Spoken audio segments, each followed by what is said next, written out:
बुद्ध ज्ञान चैनल में आपका स्वागत है। दोस्तों, हम सांसारिक जीवन में रहें या किसी गुरुकुल में, परेशानी हमारा तब तक पीछा नहीं छोड़ेगी जब तक अपने मन को शांत करने का सही ज्ञान हमारे पास नहीं होता है। ऐसी ही एक कहानी आज हम आपके लिए लेकर आए हैं। उससे पहले वीडियो को लाइक और चैनल को सब्सक्राइब अवश्य कर लें। तो चलिए कहानी को शुरू करते हैं। एक गुरु का एक शिष्य अपने मन की वजह से बहुत परेशान था। उसका मन उसके नियंत्रण में नहीं था। वह मन को काबू करना चाहता था, लेकिन नहीं कर पा रहा था। तब एक दिन वह परेशान होकर अपने गुरु के पास आया और उसने गुरु से कहा, गुरुदेव, आपने यह तो बता दिया कि मन धोखा देता है, मन को काबू करना है, परंतु कैसे करना है यह नहीं बताया। मेरा मन मेरे नियंत्रण में नहीं है, मैं इसे कैसे काबू करूं? गुरु ने कहा, क्या हुआ? मन कहाँ भागा जा रहा है? शिष्य ने कहा, गुरुदेव, आपसे तो कुछ छुपा नहीं है। उस दूसरे गांव में एक लड़की रहती है। मैं जब उससे भिक्षा मांगने जाता हूँ, वह बड़े प्रेम से मुझे भिक्षा देती है। मेरे हाथ और मुख से उसके लिए आशीर्वाद तो निकलता है, पर मन के अंदर एक भूचाल सा आ जाता है। मेरी आंखें नियंत्रण में नहीं रहती। वह उसमें कुछ देखना चाहती हैं और मुझे ऐसा लगने लगता है कि जैसे मैं कोई हवस का पुजारी हूँ। मैं जानता हूँ कि एक सन्यासी के लिए यह उचित नहीं है। गुरु ने हंसते हुए कहा कि अच्छा, तेरा मन उसमें क्या देखने के लिए करता है? तू उसमें क्या देखना चाहता है? शिष्य ने कहा, गुरुदेव, कहते हुए अच्छा नहीं लगता। आप जानते हैं मन क्या चाहता है। गुरु ने कहा, अच्छा ठीक है, तुम एक काम करो, अपने मन को नियंत्रण में करो, मन पर काबू रखो। शिष्य ने कहा, पर गुरुदेव कैसे? गुरु ने कहा, जो मन कहता है वह मत करो, बस इतना ही तो करना है। शिष्य गुरु की बात मानकर चला गया और एक दिन फिर से वह गुरु के पास आया। गुरु ने शिष्य को देखा और कहा, अरे बेटा, तुम्हारे यह गाल लाल कैसे हो गए? कहीं से थप्पड़ खाकर आए हो क्या? शिष्य ने कहा, मन को बहुत नियंत्रण में किया, बहुत काबू किया, पर आज उस लड़की के सामने मुंह से कुछ निकल गया और उसने मेरे गाल लाल कर दिए। गुरु ने हंसते हुए कहा, अरे तुम मेरी इज्जत डुबाओगे क्या? गांव वाले हमें यहाँ से भगा देंगे। शिष्य ने कहा, मैंने तो पहले ही आपसे कहा था। मुझे बता दें कि मैं मन को काबू में कैसे करूं? मैं मन को काबू में कर सकता तो ये सब नहीं होता। आप कुछ बताते तो है नहीं। गुरु ने कहा, पहले तुम मन को काबू में करो, फिर तुम अपने मन को काबू में कर सकोगे। शिष्य ने अपना सर खुजाया और कहा, यही तो मैं आपसे पूछ रहा हूँ, मन को काबू कैसे करूँ? गुरु ने कहा, अरे यह भी मैं बताऊंगा तो तुम क्या करोगे? चलो मेरे साथ। गुरु शिष्य को एक जंगली घोड़े के पास ले गए और कहा, इस घोड़े का नाम मन है। पहले तो तुम इसे काबू करो, और तुमने अगर इसे काबू कर लिया तो तुम अपने मन को भी काबू कर पाओगे, क्योंकि इस घोड़े में और तुम्हारे मन में कोई ज़्यादा अंतर नहीं है। शिष्य ने गुरु की तरफ देखा और कहा, इसे तो मैं अभी काबू कर लेता हूँ। वह घोड़े के पीछे की तरफ गया और उसकी पूंछ को सहलाने लगा। तभी घोड़े ने पीछे की 2 लात उसकी छाती पर मार दी और शिष्य नीचे गिर गया। गुरु ने शिष्य को उठाया और कहा, मन के पीछे खड़े रहोगे तो यही होगा ना? मन के सामने आओ तभी तो कुछ कर सकोगे। गुरु शिष्य को आश्रम ले आए और उसकी मरहम पट्टी की। अगले दिन तक शिष्य स्वस्थ हो गया। अगले दिन वह उठा और गुरु से कहा, गुरुदेव, मैं जा रहा हूँ मन को काबू में करने के लिए। गुरु ने कहा, जरा संभल कर, मन कोई खेल नहीं है। शिष्य घोड़े के पास पहुँचा और कहा, अरे मन, पिछली बार तो धोखे से तूने मुझे गिरा दिया था, पर अब की बार मैं तुझे काबू कर कर ही रहूँगा। शिष्य घोड़े के सामने आया और उसकी आंखों में आंखें डालकर कहने लगा, चल अब मैं तेरी सवारी करता हूँ। शिष्य ने इतना बोला ही था कि घोड़े को उसकी आंखों में आंखें डालकर देखना पसंद नहीं आया और उसने हिनहिनाते हुए अपने आगे की दोनों टांगें उठाकर शिष्य की छाती पर दे मारी। शिष्य नीचे गिर गया और कराहते हुए गुरु के पास पहुंचा और कहा, गुरुदेव, मरहम पट्टी कर दो। गुरु ने अपने शिष्य की मरहम पट्टी की और कहा, मन के साथ जोर जबरदस्ती करोगे तो वह तुम्हें पटक ही देगा। उससे दोस्ती करो, उसे समझो कि उसे क्या चाहिए, वह कब क्या चाहता है, उसे ठीक प्रकार से समझने की कोशिश करो। अगले दिन फिर से शिष्य उठा और उसने गुरु से कहा, गुरुदेव, आज तो मैं मन को काबू कर ही लूंगा, मुझे आशीर्वाद दें। गुरु ने कहा, रोज मन को ही काबू करोगे तो भिक्षा मांगने कौन जाएगा? शिष्य ने कहा, आज तो आप ही भिक्षा मांग लीजिए, मैं तो मन को काबू में करने के बाद ही भिक्षा मांगने जाऊंगा। शिष्य आश्रम से मन के पास चला गया।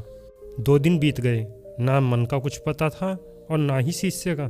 दोनों कहाँ गए किसी को कुछ नहीं पता था। तीसरे दिन गुरु भिक्षा मांगकर वापस आश्रम आ रहे थे। तभी रास्ते में गुरु ने देखा कि घोड़े पर सवार उनका शिष्य धड़ाधड़ दौड़ते चले आ रहा है। गुरु ने चिल्लाकर पूछा, कहाँ से आ रहे हो? शिष्य ने कहा, पता नहीं। गुरु ने फिर पूछा, कहाँ जा रहे हो? शिष्य ने कहा, पता नहीं। गुरु ने कहा, मन को रोको। शिष्य ने चिल्लाते हुए कहा, रास्ते से हट जाइए गुरुदेव, मन मेरे काबू में नहीं है, यह रुक नहीं रहा है, पता नहीं कहाँ ले जा रहा है। मन शिष्य को अपने साथ भगाकर ले गया। धीरे धीरे शिष्य दिखाई देना बंद हो गया। गुरु अपने आश्रम वापस चले आए। रात को शिष्य थका हारा, कमजोर सा, भूखा प्यासा आश्रम पहुंचा और गुरुदेव को उठाकर कहा, गुरुदेव, भोजन और पानी चाहिए, मुझे भूख और प्यास लगी है। गुरु ने शिष्य को भोजन और पानी दिया। भोजन करने के बाद वह सो गया और सुबह उठने के बाद वह फिर से गुरु के पास गया और कहने लगा, गुरुदेव, मैं मन को काबू में करने जा रहा हूँ, आशीर्वाद दीजिए। गुरु ने कहा, आशीर्वाद बाद में लेना, पहले तुम यह बताओ कि तुम मन को काबू में करोगे कैसे?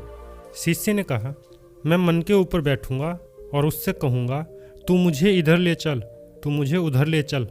गुरु ने कहा, क्या मन तुम्हारी बात समझेगा? शिष्य ने कहा, यही तो सारी गड़बड़ है, वह मेरी बात समझता ही नहीं, मेरी सुनता ही नहीं है।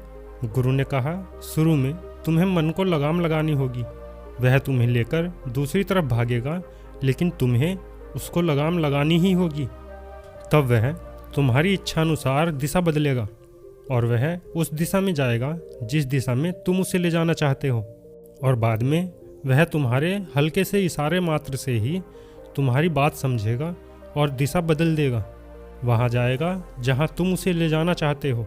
जब कहोगे चलो तो वह चलेगा, जब कहोगे रुको तो वह रुकेगा। सब कुछ तुम्हारे नियंत्रण में होगा। यह सुनकर शिष्य बड़ा खुश हुआ और कहा, गुरुदेव, ये बात आपने मुझे पहले क्यों नहीं बताई? अब तो मैं उसे नियंत्रित कर ही लूँगा, अब तो मन काबू में आ ही जाएगा। मुझे आशीर्वाद दीजिए गुरुदेव। गुरु ने कहा, बहुत आशीर्वाद ले लिया, अब कुछ करो भी। शिष्य आश्रम से वापस मन के पास चला गया। 2 दिन गुजर गए और शिष्य और मन का कोई पता नहीं था। 2 दिन बाद शिष्य मन के साथ आश्रम पहुंचा। वह मन की सवारी कर रहा था।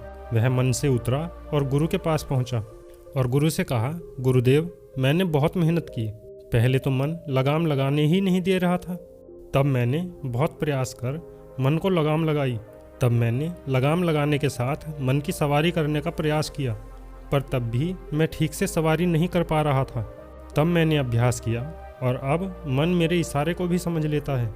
वह जानता है कि मैं कब उसे रुकने के लिए कह रहा हूँ, कब चलने के लिए और कब दौड़ने के लिए, किस दिशा में जाना है वह मेरी इच्छा मात्र से ही समझ लेता है। मन मेरे काबू में है गुरुदेव।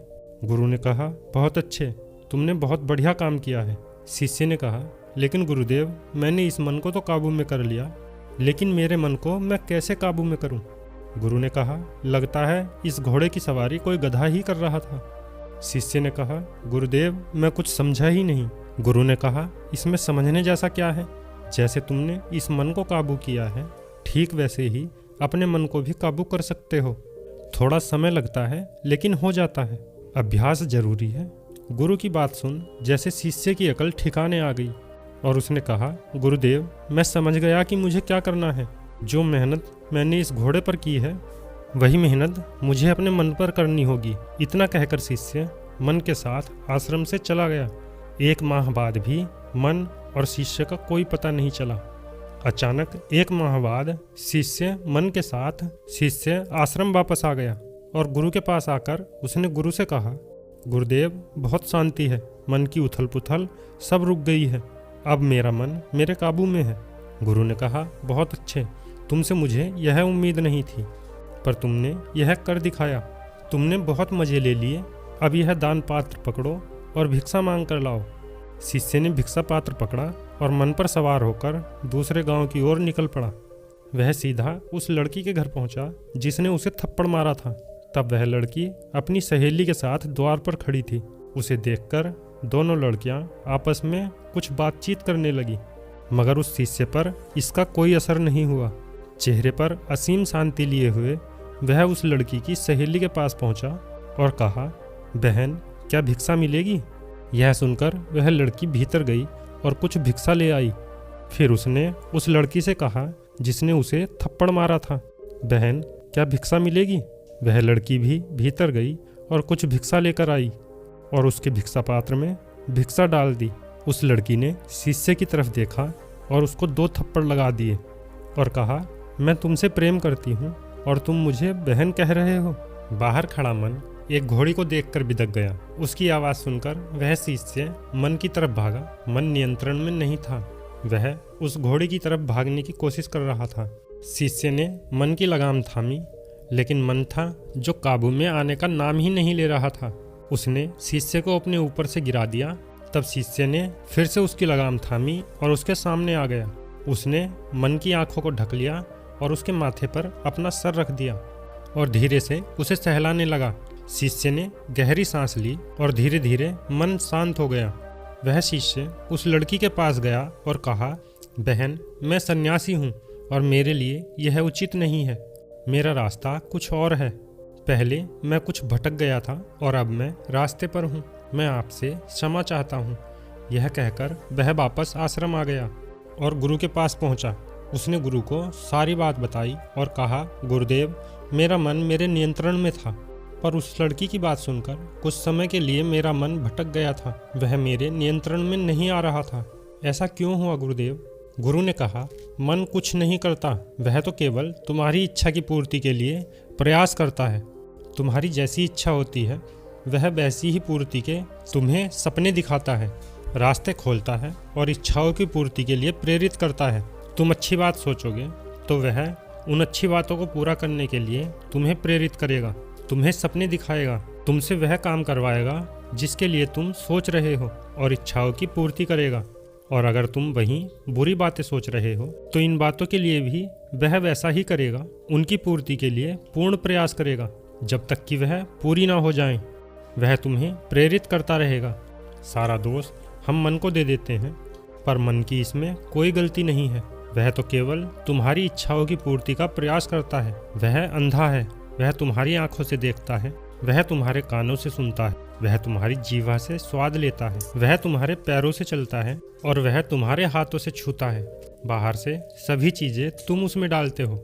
जो तुम डालते हो वैसा ही परिणाम वह तुम्हें देता है। फिर तुम परेशान होते हो कि मन हमारे नियंत्रण में नहीं है, हमारे काबू में नहीं है। मन खाली घड़े जैसा है। स्वच्छ पानी डालोगे तो स्वच्छ पानी मिलेगा, मैला पानी डालोगे तो मैला ही मिलेगा। शिष्य ने कहा, गुरुदेव, आपका बहुत धन्यवाद। मैं समझ गया हूँ कि मन को काबू ही नहीं करना है, बल्कि अपने आप को भी काबू में रखना है। मन को वासना का चारा मिले तो वह बहक सकता है, इसलिए हमेशा ध्यान करना है, ध्यान रखना है और हमेशा जागृत रहना है। तो दोस्तों, कैसी लगी आपको यह कहानी? अपनी राय कमेंट में ज़रूर लिखें। वीडियो अच्छी लगी हो तो वीडियो को लाइक करके चैनल को सब्सक्राइब अवश्य कर लें। हम फिर मिलते हैं किसी ज्ञानवर्धक कहानी के साथ। तब तक